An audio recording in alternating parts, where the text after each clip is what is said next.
사역을 하시는 우리 김삼영 목사님, 특별히 Ministry Engagement Advisor, 이제 총회 선교 또 교회들과 연결해서 또 우리 한인 교회들이 더 힘을 합하여 또 하나님 나라에 동참할 수 있도록 이 일을 위해서 열심히 일하시는 분인데 오늘 우리 교회 오셨습니다. 여러분 맞이하실 때 기쁨으로 우리가 환영했으면 좋겠습니다. 우리 한국 교회들 할렐루야로 이렇게 환영을 하는 것처럼 여러분 힘차게 우리가 한번 할렐루야로 맞이하도록 하겠습니다. 할렐루야, 할렐루야. 여러분 만나 뵈서 반갑습니다. 저 고향에 온 것 같아요. 제가 미국 처음에 1984년도에 랭캐스터 펜실바니아로 왔습니다. 거기서 있다가 한 4년 살다가 시카고 와서 이제 목회하고 공부하고 이제 총회에서 이제 사역하게 됐습니다. 그래서 여러분 만나서 반갑고요. 또 하나님의 은혜와 또 하나님의 기쁨이 여러분 신앙 생활 가운데 함께 하시기를 주님의 이름으로 축원드립니다.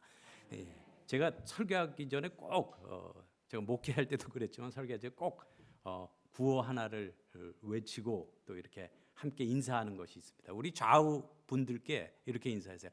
참 잘 오셨습니다. 이 자리가 복된 자리입니다. 우리 한번 인사하시고요. 참 잘 오셨습니다.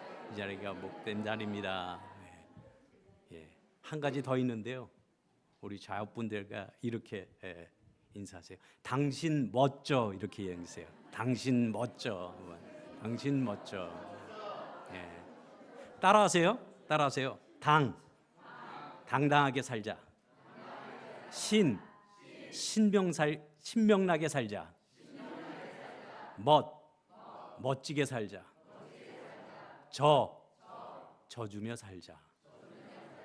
우리 한 번 사는 인생 내가 옳다 그렇다 하지 말고 우리가 져주면서 우리 함께 더불어 사는 우리 그리스도의 인으로서 함께 더불어 사는 것이 얼마나 중요하고 하나님 앞에 감사한지 모릅니다. 그래서 오늘 또 우리가 함께 나눈 말씀 중에서 과연 우리가 믿음 생활을 감당하게 되는데 이러한 믿음 생활을 어떻게 우리가 하나님 앞에 신실하게 감당하며 살아갈까 하는 말씀을 나누기 원합니다. 우리 잠깐 기도하겠습니다. 좋으신 하나님 감사합니다. 오늘 또 주님의 아름다운 날을 통해서 주의 말씀을 우리가 함께 나누며 그리스도의 그 뜻을 따라 순종하며 살기 원합니다. 주님께서 이 자리를 축복하시고 또한 하나님의 그 놀라우신 은혜와 하나님의 영이 함께 하셔서 믿음 가운데 온전히 우리의 삶이 그리스도의 십자가의 길을 아름답게 감당할 수 있는 주님의 귀한 복된 삶이 될 수 있도록 축복하여 주시옵소서. 감사드리며 우리 주 예수 그리스도 이름 받들어 기도드렸사옵나이다. 아멘. 제가 사실 다른 분들보다 목회 생활도 이렇게 하면서 보니까 이사를 참 많이 했습니다. 또 여기저기 여기 뭐 펜실바니아뿐만 아니라 시카고, 그리고 또 캔사스, 그리고 또 뉴저지, 또 아틀란타. 제가 지금 아틀란타인데 여러 가지 많이 이사를 하게 됐습니다. 여러분 미국에 살면서 아까 제가 장로님과 함께 말씀 나눴는데 오랫동안 여기 사신 분들이 많이 계실 거예요. 그런데 이사를 하다 보면 우리가 짐을 정리하다 보면 얼마나 많은 짐이 나오는지 모릅니다. 그래서 저도 이사할 때 보면은 이사하려고 꺼내 놓으면은 엄청나게 많이 짐이 나오게 돼요. 그럼 뭐 1년에 몇 번 쓰지도 않는데 얼마나 그 살림살이가 많은지 모릅니다.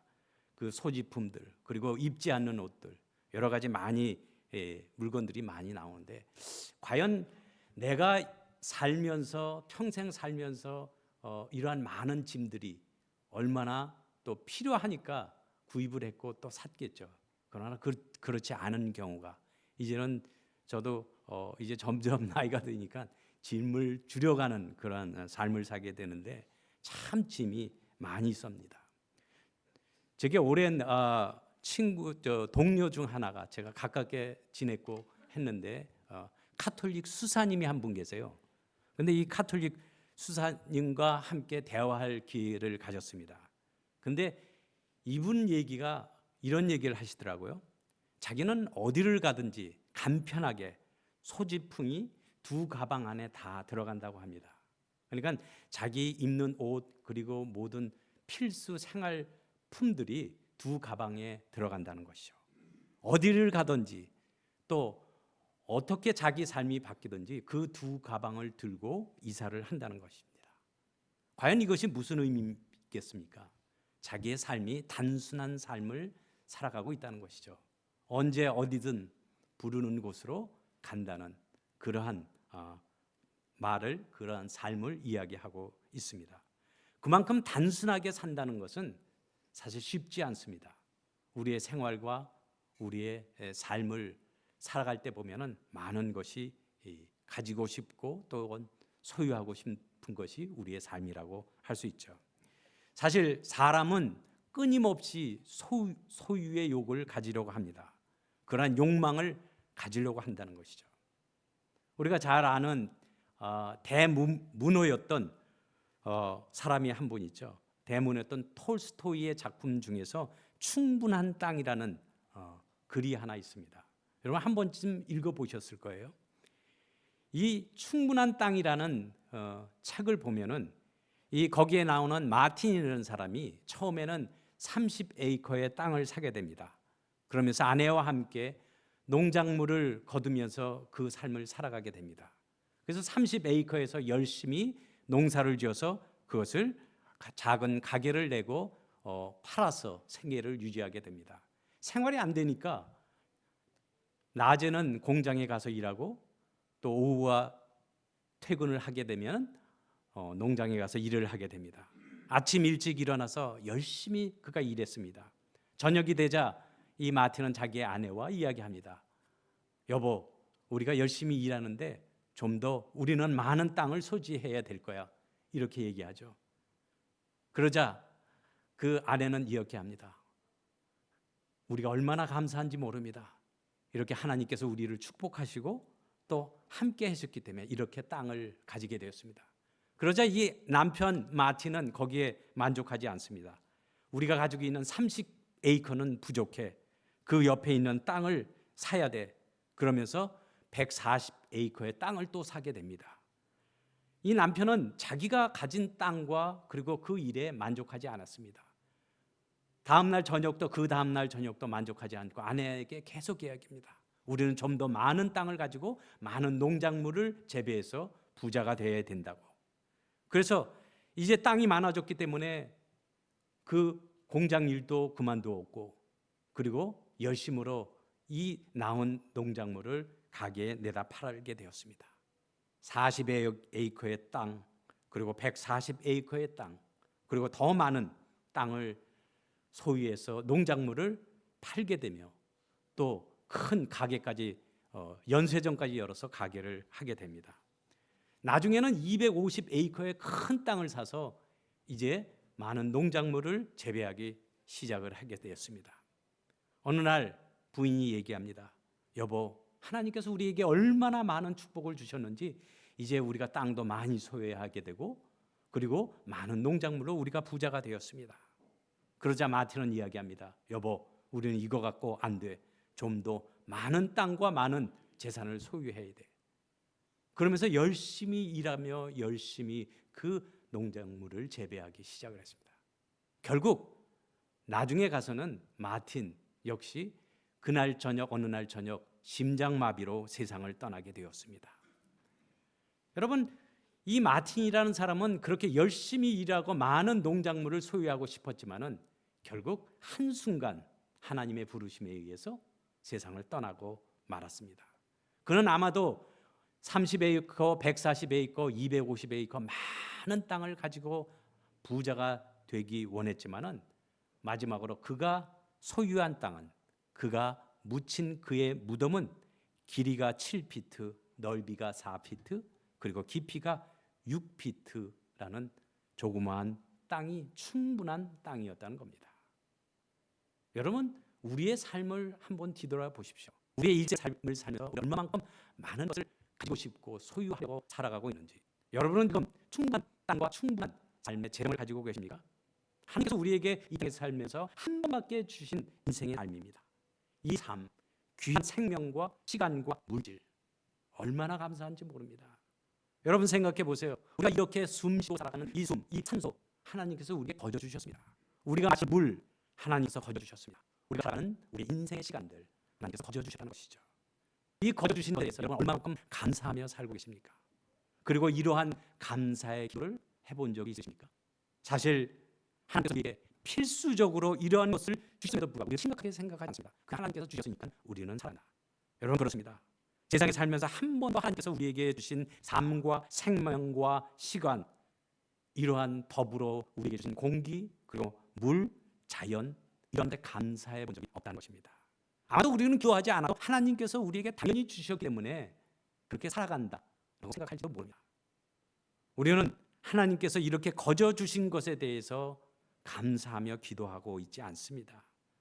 또한 물질에 대해서도 하나님께서 우리 자신 스스로가 감사하지 않습니다. 하나님께서 내가 열심히 일했으니까 좀 더 많은 것을 주셔야지, 좀 더 많은 것을 소유해야지, 좀 더 풍요롭게 살아가야지 라고 생각하고 있다는 겁니다. 사실 우리가 하나님과 연관시켜서 나의 삶의 시간과 물질과 모든 것을 연관되게 생각하지 않는다는 것이죠. 단지 우리가 필요에 따라서 하나님의 그 축복이 마치 선물 포장지와 같이 그렇게 간구만 하면서 살아오지 않았는가? 여러분의 삶을 뒤돌아보시기 바랍니다. 여러분 여기 오늘 이 아침 이 시간 우리가 함께 나눈 말씀의 사도 바울은 여기 본문에서 과연 우리가 세상에 살아가면서 성도로서의 가지고 살아가는 그 물질관이 무엇인가에 대해서 말씀하고 계십니다. 그러면서 이 물질을 통해서 우리의 신앙관을 어떻게 세워나가야 될까? 또한 성도로서 우리가 함께 더불어 사는 이러한 삶을 통하여 하나님의 영광과 또 우리의 사랑이 우리의 이웃과 우리의 사랑하는 성도들에게 함께 나누며 살아가는 삶이 어떤 것인지를 말씀해 주고 있습니다. 여기 목사님 오늘 본문 말씀 읽으신 내용 중에서 이 배경을 보면은 이 고린도 전후서에 나온 이 말씀을 보시면 이스라엘 땅에 큰 기근이 일었습니다. 흉작이었죠. 큰 기근이 들어서 예루살렘과 온 유대 교회들이 고생을 하고 있습니다. 많은 고생을 하고 있었습니다. 이때 사도 바울은 마게도니아에 있는 교회들이었던 빌립보 교회, 데살로니가 교회, 베레아 교회 교인들이 예루살렘의 어려움을 겪고 있는 예루살렘 교회에 우리가 돕자. 거기에 기근이 들었기 때문에 함께 우리의 그 삶을 나누며 그들을 위하여 구제 헌금을 하자고 호소를 하고 있습니다. 근데 여기 말씀을 보니까 이 사도 바울이 개척한 이 세 교회들, 빌립보, 데살로니가, 베레아 교회들은 자기네들이 가지고 있는 그 어려움, 거기도 풍족하지 않았습니다. 어려움에도 불구하고 이 마게도니아에서 자기네보다 훨씬 부자였던 교회, 그 교회가 바로 고린도 교회였습니다. 고린도 교회는 아직도 구제 헌금을 보내지 않고 있었습니다. 사실 역사적으로 보면은 고린도라는 도시는 남쪽 항구 도시로서 상당히 풍족한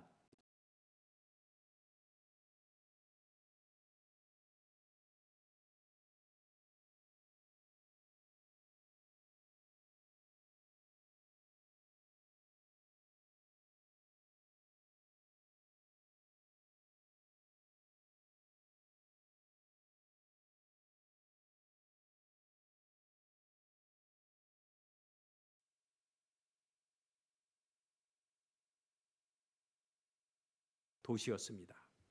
학문이 발달한 도시였고 또한 고린도 교회는 부자 교인들이 많이 있었습니다. 지식인들도 많이 있었습니다. 그런데 예루살렘에 기근이 있었는데 그 소식을 들은 어려운 가운데 있는 마게도니아에 있는 교회들은 헌금을 해서 예루살렘 교회를 도왔는데 고린도 교회는 아직까지도 헌금을 보내지 않고 그냥 이근호하고 있었다는 거죠. 무시하고 있었습니다.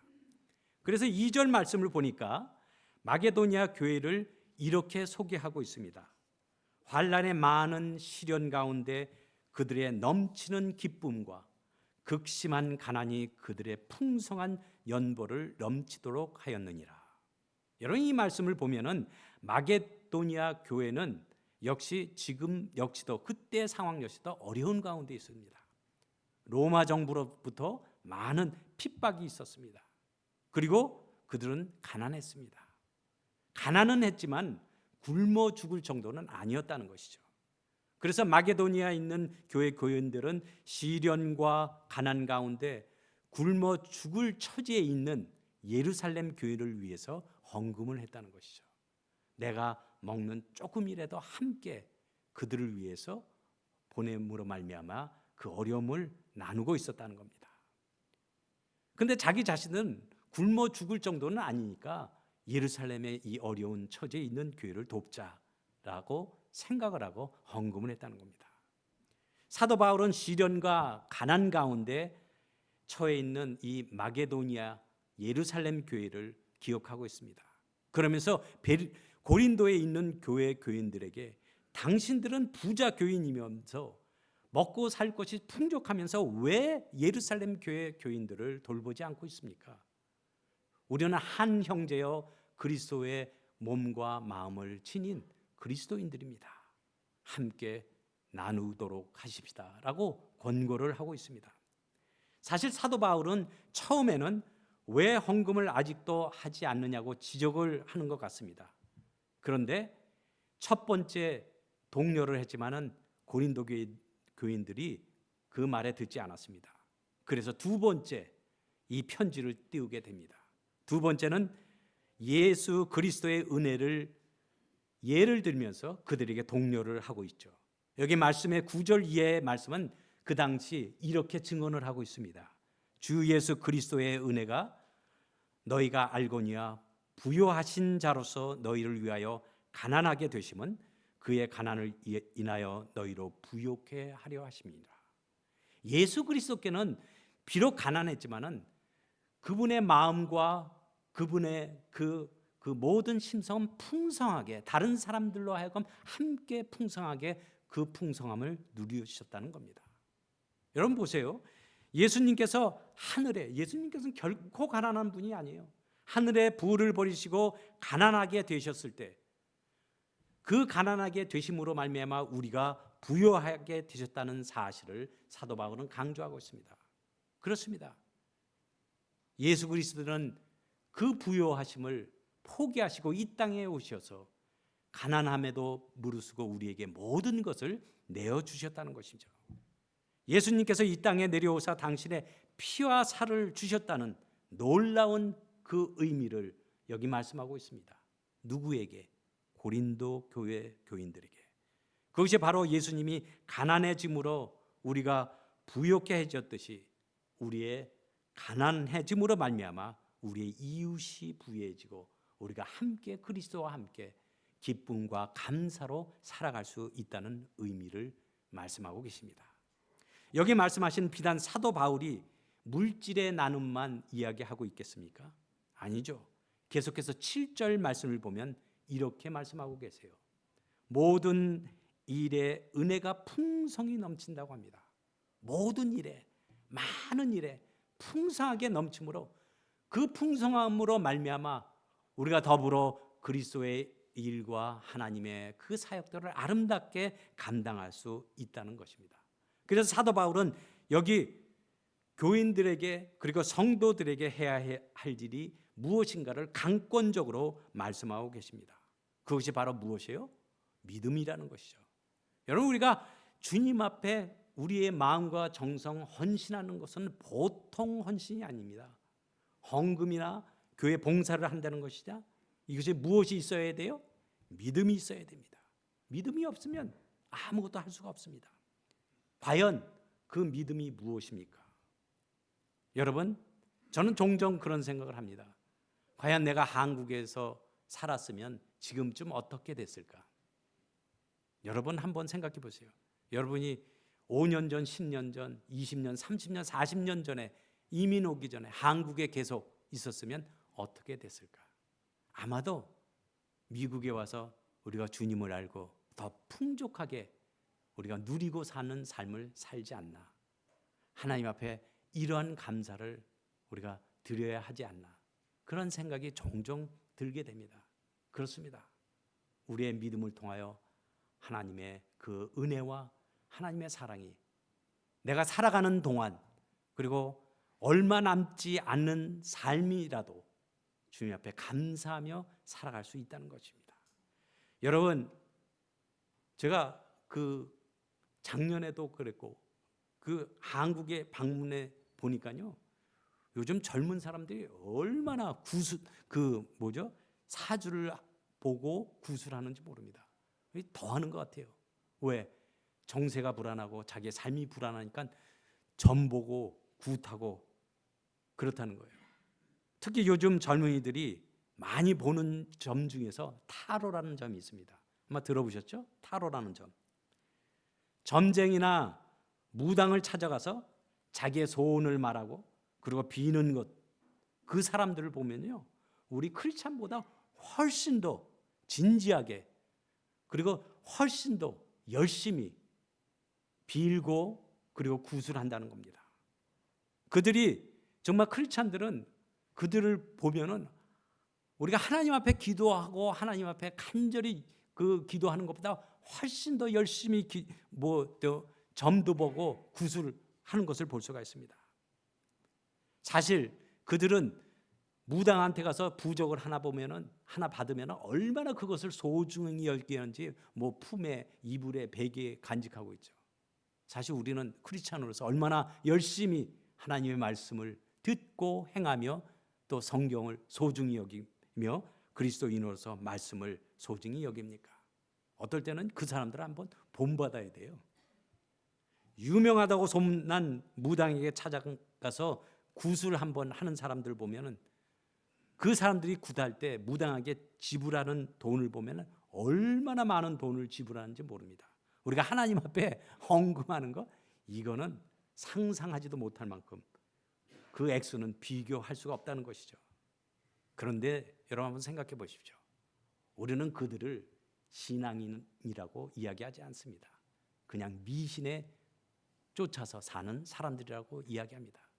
절대 신앙인이 아니라는 것이죠. 그저 미신을 쫓아다니는 무리에 불과하다는 것입니다. 여러분, 참된 신앙은 우리가 날마다 주님 앞에 나와서 그분의 말씀을 듣고 또한 묵상하며 순종하며 변화되는 삶을 살아가는 것이 참된 신앙인이요 참된 믿음의 사람이라는 것입니다. 여러분, 우리의 믿음의 대상이신 예수 그리스도를 본받아 그분의 삶과 믿음을 실천해 가는 진정한 그리스도인이 바른 믿음을 갖고 사는 그 삶이 진정한 신앙인이라는 것입니다. 여러분, 우리가 그리스도의 십자가의 삶은 결코 쉬운 삶이 아닙니다. 때로는 우리가 욕도 먹고, 때로는 우리가 핍박도 받고, 때로는 우리가 어려움을 겪을 때가 훨씬 더 많습니다. 그러나 우리가 믿음을 지키는 이유는 우리에게 향하신 하나님의 그 놀라운 계획과 사랑과 그 은혜를 체험하며 살아갈 수 있다는 확신이 있기 때문입니다. 날마다 예수 그리스도 안에서 믿음으로 주님 앞에 감사함으로 그리고 함께 더불어 나누어 또 주는 그러한 삶을 통해서 그리스도의 십자가의 삶을 이루어 나간다는 것이죠.